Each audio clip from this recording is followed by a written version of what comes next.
அதிகமாக சொத்து சேர்த்த வழக்கில் ஓய்வு பெற்ற வருவாய் கோட்டாட்சியருக்கும் அவரது மனைவிக்கும் தலா 3 ஆண்டுகள் சிறை தண்டனையும் 40 லட்சம் அபராதம் விதித்து திருவள்ளூர் நீதிமன்றம் தீர்ப்பளித்துள்ளது.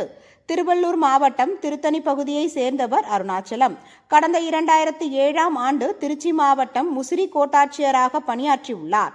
இந்நிலையில் அரசு அலுவலராக பணியாற்றிய போது அவரது மனைவி லலிதாவின் பெயரில் வருமானத்துக்கு அதிகமாக அசையும் மற்றும் அசையா சொத்துக்கள் வாங்கி குவித்துள்ளதாக கடந்த 2010ஆம் ஆண்டு திருவள்ளூர் ஊழல் தடுப்பு பிரிவு போலீசாருக்கு ரகசிய தகவல் கிடைத்தது. இந்த தகவலின் பேரில் திருவள்ளூர் மாவட்ட லஞ்ச ஒழிப்பு போலீசார் விசாரணை நடத்தி வழக்கு பதிவு செய்தனர். இந்த வழக்கு விசாரணை திருவள்ளூர் முதன்மை குற்றவியல் நடுவர் மற்றும் சிறப்பு நீதிமன்றத்தில் நடைபெற்று வந்தது. இந்த வழக்கு விசாரணை முதன்மை நீதிபதி மீனாட்சி முன்னிலையில் நடைபெற்றது.